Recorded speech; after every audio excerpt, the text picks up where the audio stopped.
جو لوگ سود کھاتے ہیں وہ قبروں سے اس طرح حواس باختہ اٹھیں گے جیسے کسی کو جن نے لپٹ کر دیوانہ بنا دیا ہو، یہ اس لیے کہ وہ کہتے ہیں کہ سودا بیچنا بھی تو نفع کے لحاظ سے ویسا ہی ہے جیسے سود لینا، حالانکہ سودے کو خدا نے حلال کیا ہے اور سود کو حرام۔ تو جس شخص کے پاس خدا کی نصیحت پہنچی اور وہ سود لینے سے باز آ گیا تو جو پہلے ہو چکا وہ اس کا، اور قیامت میں اس کا معاملہ خدا کے سپرد۔ اور جو پھر لینے لگا تو ایسے لوگ دوزخی ہیں کہ ہمیشہ دوزخ میں جلتے رہیں گے۔ خدا سود کو نابود یعنی بے برکت کرتا اور خیرات کی برکت کو بڑھاتا ہے، اور خدا کسی ناشکرے گناہگار کو دوست نہیں رکھتا۔ جو لوگ ایمان لائے اور نیک عمل کرتے اور نماز پڑھتے اور زکوٰۃ دیتے رہے ان کو ان کے کاموں کا صلہ خدا کے ہاں ملے گا، اور قیامت کے دن ان کو نہ کچھ خوف ہوگا اور نہ وہ غمناک ہوں گے۔ مومنو، خدا سے ڈرو، اور اگر ایمان رکھتے ہو تو جتنا سود باقی رہ گیا ہے اس کو چھوڑ دو۔ اگر ایسا نہ کرو گے تو خبردار ہو جاؤ کہ تم خدا اور رسول سے جنگ کرنے کے لیے تیار ہوتے ہو،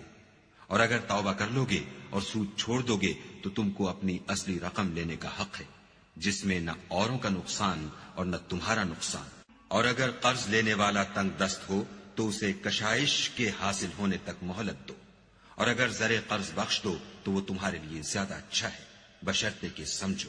اور اس دن سے ڈرو جب کہ تم خدا کے حضور میں لوٹ کر جاؤ گے، اور ہر شخص اپنے اعمال کا پورا پورا بدلہ پائے گا، اور کسی کو کچھ نقصان نہ ہوگا۔ مومنو، جب تم آپس میں کسی میعاد معین کے لیے قرض کا معاملہ کرنے لگو تو اس کو لکھ لیا کرو، اور لکھنے والا تم میں کسی کا نقصان نہ کرے بلکہ انصاف سے لکھے۔ نیز لکھنے والا جیسا خدا نے اسے سکھایا ہے لکھنے سے انکار بھی نہ کرے، اور دستاویز لکھ دے، اور جو شخص قرض لے وہی دستاویز کا مضمون بول کر لکھوائے، اور خدا سے کہ اس کا مالک ہے خوف کرے، اور زر قرض میں سے کچھ کم نہ لکھوائے۔ اور اگر قرض لینے والا بے عقل یا ضعیف ہو یا مضمون لکھوانے کی قابلیت نہ رکھتا ہو تو جو اس کا ولی ہو وہ انصاف کے ساتھ مضمون لکھوائے، اور اپنے میں سے 2 مردوں کو ایسے معاملے کے گواہ کر لیا کرو، اور اگر 2 مرد نہ ہوں تو 1 مرد اور 2 عورتیں جن کو تم گواہ پسند کرو کافی ہیں، کہ اگر ان میں سے ایک بھول جائے گی تو دوسری اسے یاد دلا دے گی، اور جب گواہ گواہی کے لیے طلب کیے جائیں تو انکار نہ کرے۔ اور قرض تھوڑا ہو یا بہت اس کی دستاویز کے لکھنے لکھانے میں کاہلی نہ کرنا، یہ بات خدا کے نزدیک نہایت قرین انصاف ہے، اور شہادت کے لیے بھی یہ بہت درست طریقہ ہے، اس سے تم کو کسی طرح کا شک و شبہ بھی نہیں پڑے گا۔ ہاں، اگر سودا دست بدست ہو جو تم آپس میں لیتے دیتے ہو تو اگر ایسے معاملے کی دستاویز نہ لکھو تو تم پر کچھ گناہ نہیں،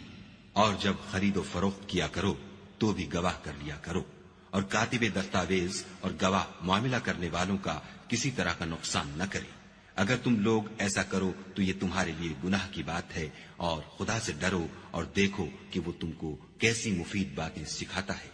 اور خدا ہر چیز سے واقف ہے۔ اور اگر تم سفر پر ہو اور دستاویز لکھنے والا نہ مل سکے تو کوئی چیز رہن باقبضہ رکھ کر قرض لے لو، اور اگر کوئی کسی کو امین سمجھے یعنی رہن کے بغیر قرض دے دے تو امانت دار کو چاہیے کہ صاحب امانت کی امانت ادا کر دے، اور خدا سے جو اس کا پروردگار ہے ڈرے۔ اور دیکھنا، شہادت کو مت چھپانا، جو اس کو چھپائے گا وہ دل کا گناہگار ہوگا، اور خدا تمہارے سب کاموں سے واقف ہے۔ جو کچھ آسمانوں میں اور جو کچھ زمین میں ہے سب خدا ہی کا ہے، تم اپنے دلوں کی بات کو ظاہر کرو گے تو اور چھپاؤ گے تو خدا تم سے اس کا حساب لے گا، پھر وہ جسے چاہے مغفرت کرے اور جسے چاہے عذاب دے، اور خدا ہر چیز پر قادر ہے۔ رسول اس کتاب پر جو ان کے پروردگار کی طرف سے ان پر نازل ہوئی ایمان رکھتے ہیں، اور مومن بھی سب خدا پر اور اس کے فرشتوں پر اور اس کی کتابوں پر اور اس کے پیغمبروں پر ایمان رکھتے ہیں، اور کہتے ہیں کہ ہم اس کے پیغمبروں سے کسی میں کچھ فرق نہیں کرتے، اور وہ خدا سے عرض کرتے ہیں کہ ہم نے تیرا حکم سنا اور قبول کیا۔ اے پروردگار، ہم تیری بخشش مانگتے ہیں اور تیری ہی طرف لوٹ کر جانا ہے۔ خدا کسی شخص کو اس کی طاقت سے زیادہ تکلیف نہیں دیتا، اچھے کام کرے گا تو اس کو ان کا فائدہ ملے گا، برے کرے گا تو اسے ان کا نقصان پہنچے گا۔ اے پروردگار، اگر ہم سے بھول یا چوک ہو گئی ہو تو ہم سے مواخذہ نہ کیجو۔ اے پروردگار، ہم پر ایسا بوجھ نہ ڈالیو جیسا تو نے ہم سے پہلے لوگوں پر ڈالا تھا۔ اے پروردگار، جتنا بوجھ اٹھانے کی ہم میں طاقت نہیں اتنا ہمارے سر پر نہ رکھیو، اور اے پروردگار ہمارے گناہوں سے درگزر کر اور ہمیں بخش دے اور ہم پر رحم فرما، تو ہی ہمارا مالک ہے اور ہم کو کافروں پر غالب کر۔